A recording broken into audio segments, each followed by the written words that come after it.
ஆண்டவராக இயேசு கிறிஸ்துவின் நாமத்தினாலே இந்த சயின்ஸ் அண்ட் சயின்ஸ் நிகழ்ச்சிக்கு உங்களை வரவேற்கிறோம். இன்னைக்கும் கூட நம்ம கூட சகோதரர் ரூபன் வந்திருக்கிறாங்க.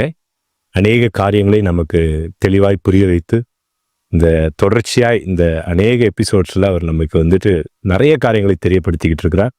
வாங்க நம்ம இன்னைக்கு நிகழ்ச்சிக்குள்ள போலாம்.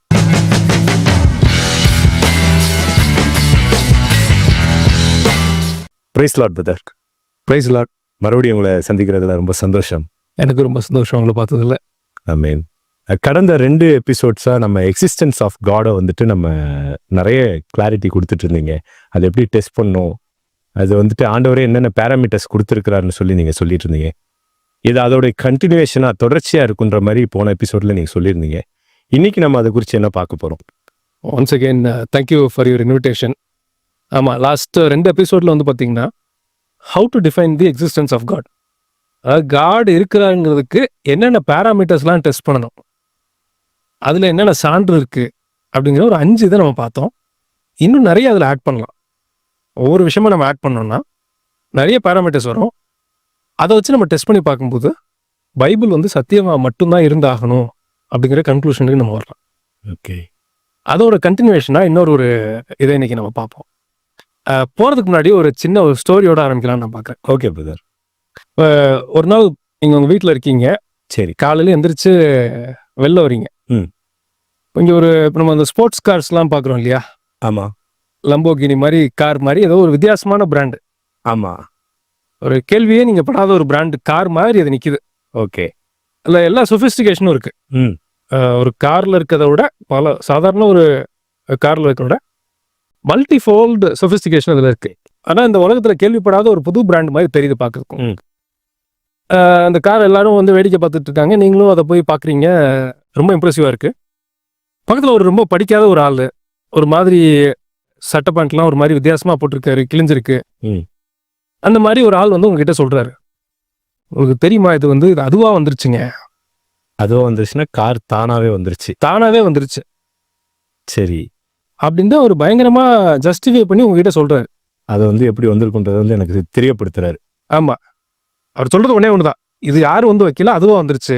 சரி அப்படின்னு சொல்கிறாரு. உங்கள் மனசு என்ன யோசிக்கும்? சுத்த முட்டாள்தனமாக இருக்கு, அதுக்கு ஏதாவது நட்டு கழண்டு இருக்குன்ற மாதிரி தான் தோணும். இது தவிர்த்து வேற என்னன்னா மேஜிக்கா அப்படின்னு இருக்கும். மேஜிக்கில் கூட பார்த்தீங்கன்னா மெஜிஷியன் ஒருத்தர் இருப்பார். ஆனால் இவர் சொல்கிறாரு மேஜிக் கூட இல்லைங்க, இதெல்லாம் கண்கட்டு வித்தையெல்லாம் இல்லை, இது அதுவாக வந்து உங்கள் வீட்டுக்கு முன்னாடி நின்றுச்சு. ஆனால் ஓப்பன் பண்ணி பார்த்தீங்கன்னா பயங்கர சொஃபிஸ்டிகேட்டடாக இருக்கு கார். உள்ள சீட் இருக்குது, கலர் ஒரு கலரில் இருக்குது, ஆக்சிலேட்டருக்கு இருக்குது, ஏர் கண்டிஷனிங் இருக்குது. ஒரு உலகத்தில் இருக்க பெஸ்ட் ஸ்போர்ட்ஸ் காரோட நல்லா இருக்கு. இவர் சொல்லும்போது உங்களுக்கு வந்து கட்டாயமாக உங்கள் மனசை ஏற்றுக்காது. ஆமாம், அதுக்கு நீங்கள் வந்து ஏதோ ஒரு மாதிரி ஆயிருக்காரு போல அப்படிங்கிற மாதிரி உங்களுக்கு யோசிக்க தோணும். ஆமாம். இதே விஷயத்த இன்னொரு சூழ்நிலையில் நான் சொல்கிறேன். சரி. அதே கார் வந்து நிற்கிது, உங்கள் வீட்டுக்கு முன்னாடி நிற்கிது. ஒரு எம்ஐடி ஆர் ஹார்வர்டு மாதிரி யூனிவர்சிட்டியில் இருக்கிற உலகத்தில் இருக்க top scientist, nuclear physicist or theoretical physicist or particle ஃபிசிசிஸ்ட்னு சொல்லுவாங்க, குவாண்டம் ஃபிசிசிஸ்ட்னு சொல்கிறாங்க இல்லையா? அது மாதிரி அதில் ஒரு டீம் ஆஃப் சயின்டிஸ்ட் வராங்க, வெள்ளை கோட்லாம் போட்டுட்டு. நான் வந்து ஸோ யூனிவர்சிட்டிலேருந்து வரேன், எம்ஐடிலேருந்து வரேன், என்னோட டிபார்ட்மெண்ட் ஆஃப் நியூக்ளியர் ஃபிசிக்ஸுக்கு நான் தான் டைரக்டருங்கிறாரு. வந்து சொல்லிட்டு அவரோட கூட வந்து பார்த்தீங்கன்னா CNN க்ரூ வருது. கேமராலாம், பெரிய கேமராலாம் தூக்கிட்டு அது ஒரு 10 பேர் ரிப்போர்ட்டர்ஸ் மாதிரி வராங்க. அவர் வந்து ஒருத்தர் சொல்கிறார் உங்களை பார்த்து, சார் இதை பார்த்தா வந்து குவாண்டம் குவாக்ஸ்ன்னு ஒன்று இருக்குது, குவாண்டமுடைய துகள்களை குவாக்ஸும்பாங்க, அந்த லோவஸ்ட் எலிமெண்ட்னு வச்சுங்களேன். இந்த காரை பார்த்தா குவாண்டம் துகள்களால் உருவான மாதிரி இருக்கு, ஆனால் இது அதுவாக தான் உருவாயிருக்கணும். அதுக்கு அவருக்கு வந்த நீங்கள் கேள்விப்படாத டேர்ம்ஸ்லாம் புதுசாக சொல்கிறார். சரி. இப்போ உங்கள் மனநிலை எப்படி இருக்கும்? இல்லை, நீங்கள் சொன்னதெல்லாம் வச்சுட்டு நீங்கள் சொல்கிறதே எனக்கு நம்பணும்னு தோணுது. இப்படி சூழ்நிலை இருந்துச்சுன்னா ஒருவேளை அது இருக்கோ இல்லையோ, வந்ததோ இல்லையோ, அந்த அட்மாஸ்பியர்லேயே எனக்கு வந்துட்டு ஒரு வேளை இருக்குமோ அப்படின்ற ஒரு உள்ளுக்குள்ளே எண்ணம் வர்றதுக்கு வாய்ப்பு இருக்குது. நம்புறீங்க இல்லை? ரெண்டாவது, உண்மையிலேயே இருக்குமோ? உலகத்தில் இருக்கிற ஒரு டாப் யூனிவர்சிட்டி ஹார்வர்டு மாதிரி இருக்கிற இடத்துலேருந்து வந்து ஒருத்தர் குவாண்டம் நமக்கு தெரியாத புது டேர்ம்ஸ்லாம் சொல்கிறாரு, உண்மையாக தான் எதுவும் இருக்குமோ அப்படின்னு ஒரு மனசுல ஒரு ஒரு சலனமாவது உங்களுக்கு வந்துடும். ம். ஆமா, கண்டிப்பா வரும். கண்டிப்பா வரும். அது வராம இருக்கிறதுக்கு வாய்ப்பே இல்லை. இதே இஷ்யூ தான் எவல்யூஷன்லயும். ஓகே. ஒருவேளை நான் இதுக்கு முன்னாடி ஒரு டைம் சொல்லுங்க, ஒரு சாதாரண ஆளு இந்த சயின்டிபிக் கம்யூனிட்டியை தவிர வேற உலகத்துல யாரு சொல்லியிருந்தாலுமே இந்த தியரிங்கிறது விற்பனை ஆயிருக்காது. ஆமா, முந்தின எபிசோட்ஸ்ல நீங்க அதை பத்தி விவரமா சொல்லியிருந்தீங்க. ஆமா. ஆனா இவங்க சொல்றாங்கங்கிற ஒரே ஒரு ரீசன்னாலதான் இந்த மொத்த சினாரியாவும் இருக்கு, வேற ஒண்ணுமே இல்லை. ஓகே, அது யார் சொல்றாங்கன்றது முக்கியமா இருக்கு இப்போ. ஆமா. இதுல இது என்ன மாதிரி ஒரு ஒரு ஒரு குறிப்பிட்ட பெர்ஸ்பெக்டிவ்ல இருந்து இன்னைக்கு நம்ம பார்ப்போம். சமீபத்துல ஒரு ஆர்டிகிள் படிச்சேன். ஒரு ஆர்டிகிள் ஒருத்தர் எழுதியிருந்தாரு. அந்த போஸ்ட்ல நான் படிக்கும்போது என்ன போட்டிருந்தாங்கன்னா, 19வது செஞ்சுரியில இருந்த சயின்டிஸ்ட், நீங்க ஸ்கிரீன்ல பாக்குற மாதிரி 19வது செஞ்சுரியில இருந்த சயின்டிஸ்ட் என்ன யோசிச்சாங்கன்னா, I must find an explanation for this phenomenon in order to truly understand nature. இது என்னன்றதை நான் சொல்றேன். அதாவது 21st செஞ்சுரியில இருக்க சயின்டிஸ்ட் என்ன பண்றாங்க அப்படிங்கிறத இவங்க என்ன நினைக்கிறாங்க அப்படின்னா, I must get the result that fits my narrative so that I can get my paper into nature. அதாவது ஆரம்ப காலகட்டத்துல என்ன இருக்கும் மெய்யான காரியத்தை கண்டுபிடிக்கணும்னு நினைச்சாங்க. இப்போ அதாவது கொஞ்சம் காலம் மாறினதுக்கு அப்புறம் கண்டுபிடிச்சதை உள்ள புகுத்தணும்னு நினைக்கிறாங்க. அழகா சொன்னீங்க நீங்க. முந்தி என்ன சயின்டிஸ்ட் யோசிச்சாங்க? 19வது செஞ்சுரிங்கிறது 19ஆம் நூற்றாண்டுக்கு முன்னாடி. அப்ப பெரும்பாலான சயின்டிஸ்ட் என்ன நினைச்சாங்கன்னா, உண்மையை கண்டுபிடிக்கிறதுக்கு தான் அவங்க போராட்டாங்க. நிறைய யூனிவர்சிட்டிஸோட மோட்டோலாம் பாத்தீங்கன்னா, உண்மையை கண்டுபிடிக்கணும், ட்ரூத் தான் எசன்ஸா இருக்கணும் அப்படிங்கறதான் வச்சாங்க. காலப்போக்கில் என்னாச்சுன்னா, மனுஷங்க விரும்புறத எப்படி நம்ம ரிசர்ச்குள்ள ஃபிட் இன் பண்ணலாம், ஓகே, என்ன பண்ணுனா அதை ப்ரூவ் பண்ணலாம். ஓகே, நீங்க ஒரு விஷயத்த நம்புறீங்க, எதை வச்சு ப்ரூவ் பண்ணி அதை சாதிக்கலாம். என்னுடைய விருப்பம் இல்லைன்னா எனக்கு விருப்பமான ஒரு காரியத்தை எப்படி ப்ரூவ் பண்ணலாம்னு இப்ப ட்ரை பண்ணிட்டு இருக்காங்க. ஆமா, அப்படி ட்ரை பண்ண விஷயம். இதுல மக்கள் எங்க கன்ஃபியூஸ் ஆவாங்கிற ஒரு காரியத்தையும் நம்ம பார்த்துருவோம். நீங்க லாஸ்ட் ஒரு 100 or 120 இயர்ஸ்ல பெரும்பாலான சயின்டிஸ்ட் படிச்சுட்டு வந்தது பார்த்தீங்கன்னா, இந்த எவல்யூஷன்ங்கிற ஒரு பிலீஃப். ஓகே, நம்ம திரும்ப திரும்ப அக்ராஸ் ஆல்மோஸ்ட் எல்லா எபிசோட்லயுமே அதை சொல்லியிருப்போம். என்னன்னா, எல்லா எபிசோட்லயும் மேக்ஸிமம் அதை பத்தி பேசிட்டே தான் இருக்கும். ஆமா, என்ன பேசியிருப்போம் அப்படின்னா, evolution is also A belief system. அது ஒரு நம்பிக்கைக்கு உரிய காரியம். அதுவும் ஒரு நம்பிக்கை தான். எப்படி காட் இருக்காரு அப்படின்னு ஒரு கூட்டம் நம்புறாங்களோ, அதே மாதிரி இல்லைங்கிறதும் ஒரு நம்பிக்கை தான். ஓகே, கரெக்ட் தான். இந்த நம்பிக்கையில வளர்க்கப்பட்டவங்க தான் இவங்க எல்லாருமே. இப்ப ஜனங்கள் கன்ஃபியூஸ் ஆகிறதுக்கு என்ன ப்ராப்ளம் அப்படின்னா, நீங்க பிசிக்ஸ் எடுத்துக்கங்க. நீங்க ஸ்கிரீன்ல பாக்குற மாதிரி குறைஞ்சபட்சம் நான் சர்ச் பண்ணதில்ல, குறைஞ்சபட்சம் 85 சப்டிவிஷன்ஸ் இருக்குதுல்ல. ஓகே, குறைஞ்சபட்சம் பிசிக்ஸ்ங்கிற ஒரு டொமைனுக்கு கீழே நீங்க ஸ்கிரீன்ல பாக்குற மாதிரி இத்தனை சப்டிவிஷன்ஸ் இருக்கு. ஆமா, நீங்க சொல்றது எனக்கு புரியுது. நீங்க ஓவரால் சயின்ஸ் எடுத்துக்கிட்டீங்கன்னு வச்சுங்களேன், சர்ச் பண்ணும்போதே 500 இருக்குங்கிற மாதிரி சொல்றாங்க. ஆமா, நிறைய இருக்கு. இப்ப இதுல என்னன்னா, ஒவ்வொருத்தரும் இந்த பிலீஃபை ப்ரூவ் பண்றதுக்கு ஒர்க் பண்ணுவாங்க. ஓகே, அவங்களுடைய நம்பிக்கையை ப்ரூவ் பண்றதுக்கு ஆமா, அவங்க ஆங்கிள் இருந்து ஒர்க் பண்ணுவாங்க. சயின்ஸுங்கிறது சச்ச வாஸ்ட் டொமைன். இன்னைக்கு எத்தனை ஃபீல்ட்ஸ் இருக்குங்கிறது யாருக்குமே தெரியாது. அந்த லெவலுக்கு வந்துருச்சு. ஆமா, நீங்க சொல்லும் போது வச்சு, அதாவது நான் சயின்ஸ் கொஞ்சம் எனக்கு தெரிஞ்சுன்றதுனால ஒரே தியரியை வச்சோ இல்லைன்னா ஒரே அணுகுமுறையை வச்சோ ஒரு காரியத்தை நம்மளால கண்டுபிடிக்க முடியாது. ஃபார் எக்ஸாம்பிள் லைட்டை ஸ்டடி பண்ணோம்னா அதுக்கு வித்தியாசம், சவுண்டுக்கு நீங்க ஸ்டடி பண்ணா அதுக்கு ஒரு வித்தியாசம் இருக்கு. ஸோ அந்த மாதிரி நீங்க சொல்ல வரது புரிய வருது. இதுல இப்ப நான் 500 சொல்றேன் இல்லையா? ஆமா, இது ஒன்னுலயுமே நீங்க 50 வருஷம் ரிசர்ச் பண்ணலாம். பிசிக்ஸ் நான் பிசிக்ஸ் சொன்னதுனால சொல்றேன். மாலிகுலர் பிசிக்ஸ்ல 40-50 வருஷம் ரிசர்ச் பண்ணலாம். சவுண்ட் நீங்க சொன்னீங்க இல்லையா? ஆமா, சவுண்டுங்கிற அவ்வளவு பெரிய டொமைன். ஆமா, கண்டிப்பா. அதை வச்சு எத்தனையோ வருஷம் ரிசர்ச் பண்ணலாம். இப்ப அந்த 500 டொமைன்ல இருக்கவங்களும் என்ன செய்வாங்கன்னா, எவல்யூஷனை ப்ரூஃப் பண்றதுக்கு ஒர்க் பண்ணுவாங்க. ஓகே, அவங்க ஆங்கிள் இருந்து அவங்களுடைய விருப்பத்துல இருந்து அதை ஒர்க் பண்ணுவாங்க. ஓகே, அவங்களுடைய பிலீஃபே நிறைய பேருக்கு இதுல ஏத்தியசமா இருக்கும், எவல்யூஷனரி ஏத்தியசமா இருக்கும். ஓகே, இல்லாட்டி சயின்டிபிக் ஏத்தியசமா இருக்கும். ஒவ்வொருத்தரும் சொல்றதுக்கு நீங்க எப்படி பதில் சொல்லுவீங்க? ஒண்ணுமே சொல்ல முடியாது, ஒண்ணுமே செய்ய முடியாது. அவங்களோட பிலீஃபை ரிஃப்ளெக்ட் பண்றதுக்கு ஒவ்வொருத்தரும் ஒர்க் பண்ணும்போது இது என்ன மாதிரி சூழ்நிலை ஆயிரும்னா, எப்படி ஒரு பதைமணல் இருக்கோ, நீங்க எந்த சைட்ல வச்சீங்கனாலும் கையமுங்கும்ல. ஆமா, அந்த சூழ்நிலைக்கு தான் இப்ப நம்ம இருக்கோம். ஒரு கட்டாயத்துக்கு வந்துடும் இருக்கும். அந்த மாதிரி ஒரு சூழ்நிலைக்கு தான் இன்னைக்கு வந்து பொதுஜனமும் ஈவன் படிச்சவங்களும் தள்ளப்பட்டிருக்காங்கங்கிறது நான் புரிஞ்சுக்கிட்டது. Okay brother. நம்ம யூஸ்வலாக சொல்ற மாதிரி நீங்க எந்த எவல்யூஷன் ப்ரூஃப் பண்ற எக்ஸ்பெரிமெண்ட் வேணா எடுத்துக்கங்க. இதுக்கு அடுத்த எபிசோட்லயும் ஒரு எக்ஸ்பெரிமெண்ட் பத்தி தான் நம்ம பேச போறோம். ஓகே. இதுக்கு முன்னாடி வந்து யூரே மில்லர் எக்ஸ்பெரிமெண்ட்ல இருந்து நம்ம பேசியிருக்கோம். ஆமா. எல்லா எக்ஸ்பெரிமெண்ட்டுமே எவல்யூஷனை ப்ரூவ் பண்றதுக்காக பண்ணப்பட்டது தான். ஏதோ பெரிய எக்ஸ்பெரிமெண்ட்ல இவங்க எவல்யூஷனை கண்டுபிடிச்சு அப்படி கண்டுபிடிக்கப்பட்ட ஒரு விஷயம் எவல்யூஷன் கிடையாது. எல்லாமே எல்லா எக்ஸ்பெரிமெண்ட்ஸும் எவல்யூஷனை ப்ரூவ் பண்றதுக்கு தான் இவங்க பண்ணிட்டு இருக்காங்க. அதாவது அவங்க வந்து ட்ரூத்தை கண்டுபிடிக்கல, தியரியை வந்து உண்மைன்னு சொல்றதுக்கு ட்ரை பண்ணிட்டு இருக்காங்க. எக்ஸாக்டா சொன்னீங்க. ட்ரூத் அவங்க தேடி யாரும் இல்லை. காடு இருக்கிறாரு இல்லைங்கிறத எனக்கு பிரச்சனை இல்லை. நான் சொல்றது கரெக்டுங்கிறது ப்ரூவ் பண்ண, நான் சொல்ற தியரி கரெக்டா இருக்கணும். ஓகே. அந்த இதில் தான் பண்றாங்க. நம்ம சயின்டிஃபிக்ல பேசிட்டு இருக்கும்போது ஒரு ஸ்பிரிச்சுவல் பாயிண்டையும் பார்ப்போமே. ஒரு காலத்துல நம்ம பிலீவர்ஸ் எடுத்துக்கோமே. பிலீவர்ஸ் எப்படி பைபிள் படிச்சோம்னா, பைபிள் என்ன சொல்லுது அதை நான் கண்டுபிடிச்சு அதுபடி லைஃபை வாழணும் அப்படிங்கிறதுக்காண்டி பைபிள் படித்தோம். இப்போ நிறைய பேர் இப்போ என்ன பண்றோம்னா, நான் செய்யறதை ஜஸ்டிஃபை பண்றதுக்கு எந்த வசனத்தை வச்சு ஜஸ்டிஃபை பண்ணலாம் அப்படிங்கிற கண்ணோட்டத்தில் படிக்கிறவங்களும் இன்னைக்கு நம்ம இருக்கிறோம். கரெக்டா இப்போ இருக்கிற சூழ்நிலை அப்படிதான் இருக்கு. இதே ப்ராப்ளம் தான். அவங்க வேலையில பண்ணிட்டு இருக்காங்க. பிலீவர்ஸ்லயுமே நிறைய பேர் என்ன பண்றோம்னா இந்த தவறான விஷயத்தையும் நம்ம பண்றோம்.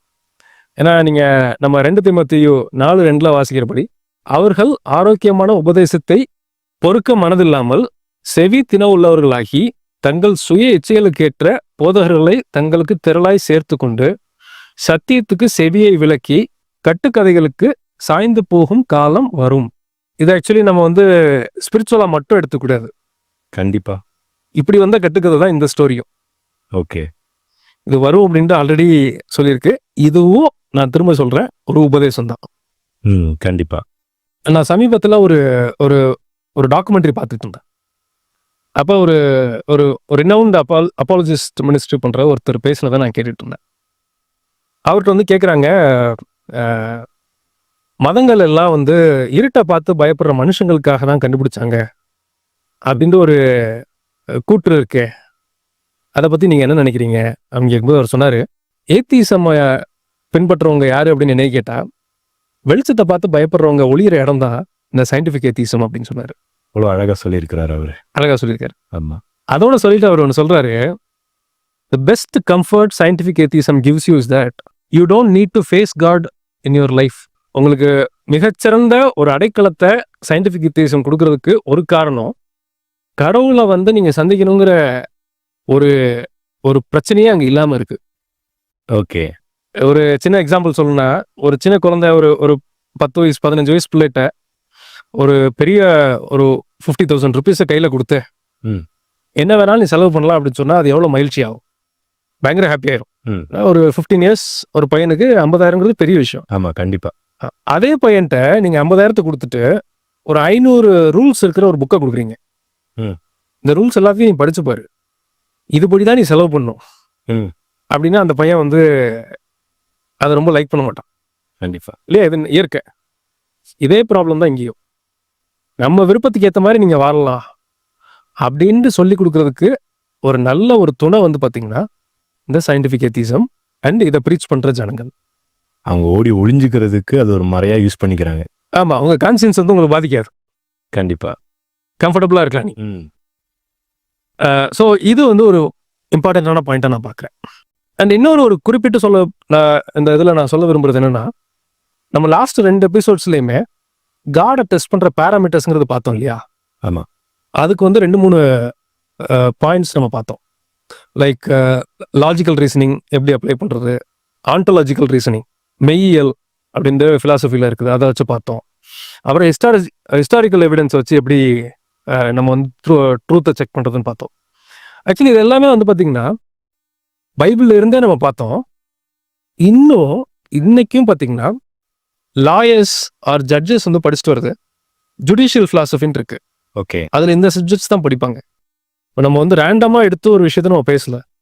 நம்ம சொன்ன எத்தனை டாபிக்ஸுமே ட்ரூத்தை செக் பண்றது எப்படி, ட்ரூத்தை ஒருத்தர் சொல்றது உண்மைத்தன்மை அதுல இருக்கா, அவர் கன்சிஸ்டண்ட்டாக இருக்காரா, அவர் சொல்கிறதுல கன்சிஸ்டன்சி இருக்கா, இந்த டெக்னிக்ஸ் எல்லாமே வந்து இன்னைக்கும் இதை வச்சு தான் ஜுடிஷியரிங்கிற ஒரு ஒரு டிபார்ட்மெண்ட்டே ஃபங்க்ஷன் ஆகுது. ஓகே, உண்மைத்தன்மையை கண்டுபிடிக்கிறதுக்காக அவங்க இந்த ரூல்ஸ் தான் போயிட்டு இருக்கிறாங்க. இதை தான் அவங்களோட இப்போ நம்ம எப்படி ஒரு டாக்டர் வந்து எம்பிபிஎஸ் படித்தா டாக்டர் ஆகிறோம், அதே மாதிரி ஜுடிஷியரியில் வந்து ஒருத்தர் இருக்கணும் அப்படின்னா இந்த டிபார்ட்மெண்ட்ஸ்லாம் இந்த டொமைன்ஸ்லாம் படிச்சுட்டு தான் வருவாங்க. ஓகே, இதெல்லாம் வச்சு நீங்கள் செக் பண்ணி பார்க்கும்போது உங்களுக்கு ஒரு விஷயம் நல்லா புரியும். பைபிள் சத்தியமாக மட்டும்தான் இருந்து ஆகணும், வேற வழியே கிடையாது ம் அப்படிங்கிற ஒரு கன்க்ளூஷனுக்கு சின்சியரா ஓப்பன் ஹார்டா ஒருத்தர் படிச்சாருன்னா கட்டாயமா வந்துருவார். கண்டிப்பா. அதுல மாற்றுக்கிறதே இல்லை. ம் அது மட்டும் இல்லாம இந்த பைபிளுங்கிற ஒரு புக்கு தான் எப்படி டெஸ்ட் பண்ணணுங்கிறதையும் சொல்லிக் கொடுக்கும். அந்த டெஸ்ட்லையும் பாஸ் ஆகும். அத்தனை டெஸ்ட்லையும் ம். எத்தனை பேராமீட்டர்ஸ் வேணாலும் இதுல உங்களால முடிஞ்ச அளவுக்கு ஒருத்தர் ஆட் பண்ணா கூட அத்தனை இதுலையும் இந்த பைபிளுங்கிற புக்கு பாஸ் ஆகும். டெஸ்ட்டையும் சொல்லும், எப்படி டெஸ்ட் பண்றதுங்கிறதையும் சொல்லிக் கொடுக்கும், பேராமீட்டர் செட் பண்றதையும் சொல்லிக் கொடுக்கும். அதுல பாஸும் அது ஆகும். ட்ரூத்தை ரிவீல் பண்ணிடும். ட்ரூத்தே ரிவீல் பண்ணிடும். இதுக்கு ஈக்குவலான ஒரு வேர்ல்ட் வியூ, யூஸ்வலா பிலீஃப் வந்து வேர்ல்ட் வியூன்னு சொல்லுவாங்க. லாஸ்ட் டைம் சொன்ன மாதிரி இந்த மாதிரி ஒரு வேர்ல்ட் வியூ வேற எந்த வேர்ல்ட் வியூவும் வேற எந்த நம்பிக்கையிலையும் இந்த மாதிரி இல்லை. இந்த மாதிரி இல்லை. ஓகே. எஜுகேட்டட் சுப்பீரியாரிட்டின்னு ஒன்று இருக்கு. அதாவது சமீபத்தில் ஒரு சின்ன ஒரு கோட் படித்தேன். ஒரு பையன் வந்து சின்ன பையன் இருக்கான். சரி. அவனே சின்ன பையன் தான், ஒரு 10 இயர்ஸ்குள்ள தான் இருக்கும். ஒரு ஸ்டோரி ம். வந்து குழந்தைகள் வளர்ப்பது எப்படி அப்படிங்கிற புக்கை படிச்சுட்டு இருக்கான். அந்த பையன். சின்ன பையன் சரி. படிச்சுட்டு இருக்கும்போது பேரண்ட்ஸ் வந்து கேட்குறாங்க, ஏன் சின்ன பசங்க படிக்கிற புக் இல்லடா, பெற்றோர்கள் குழந்தைங்களை வளர்க்குறது எப்படி அப்படின்னு ஒருத்தர் எழுதியிருக்காரு, எதுக்கு நீ படிச்சிட்டு இருக்கிற ம். அப்படின்ற மாதிரி சொல்றாங்க. சொன்ன உடனே அந்த பையன் சொல்றான், நீங்க என்னை சரியா வளர்க்குறீங்களான்னு நான் டெஸ்ட் பண்ணிட்டு இருக்கேன். என்னுடைய பேரண்ட்ஸே டெஸ்ட் பண்றாங்கன்னு சொல்றாங்க. ஆக்சுவலி இது ஒரு மாதிரி ஒருவேளை ஒரு சிரிக்கிறதுக்கு ஒரு விஷயமா இருந்தா கூட இன்னைக்கு ரியாலிட்டிங்கிறது அப்படிதான் இருக்கு. ம். நிறைய பேசுறாங்க. ட்ரூத்னு எடுத்து நம்ம தேடணும்னா இந்த படித்த மேதைகள் இல்லாட்டி பெரிய பெரிய இந்த எவல்யூஷனை படிச்சுட்டு இருக்க டாப் சயின்டிஸ்ட், டாப் யூனிவர்சிட்டிஸ்ல இருக்கவங்கலாம் பேசுறது கேட்கும்போது நிறைய சொல்றாங்க.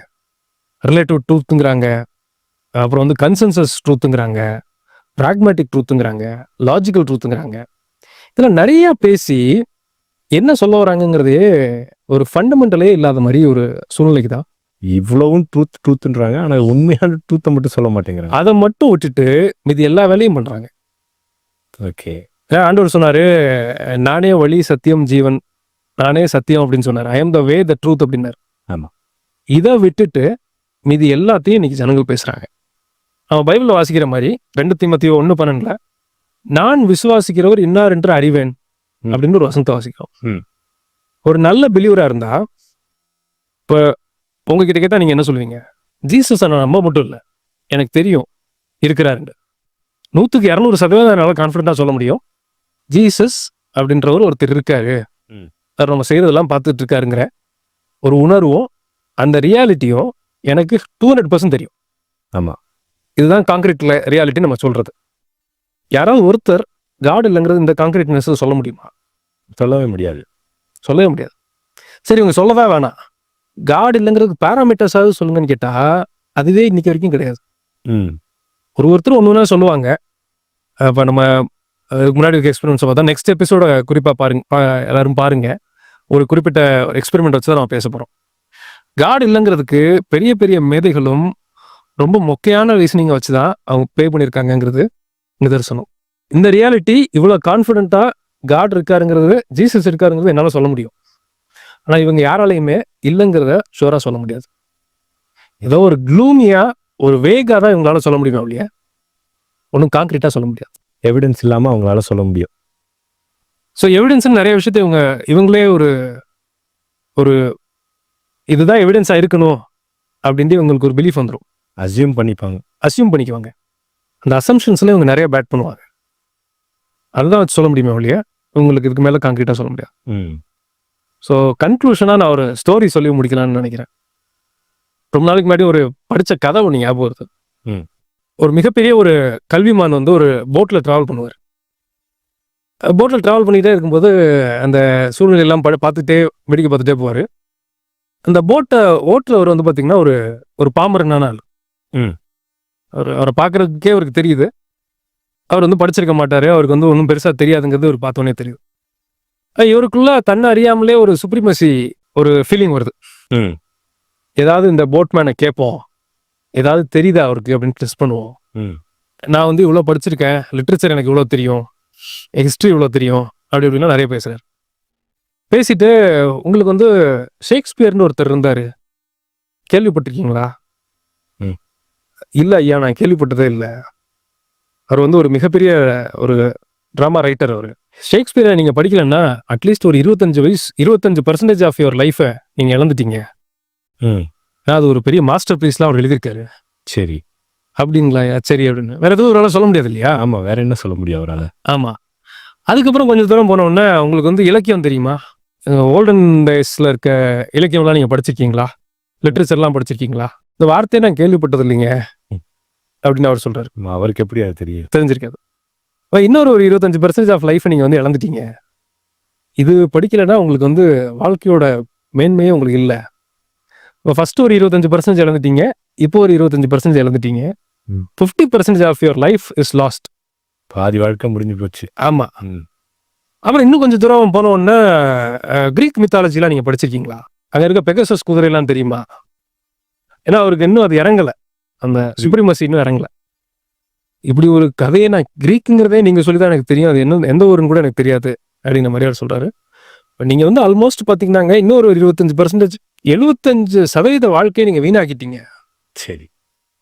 அப்படின்னு போய்கிட்டே இருக்கும்போது ஏதோ ஒரு என்னமோ இடிக்குது, கீழே போட்ல இருந்து தண்ணி வருது. சரி.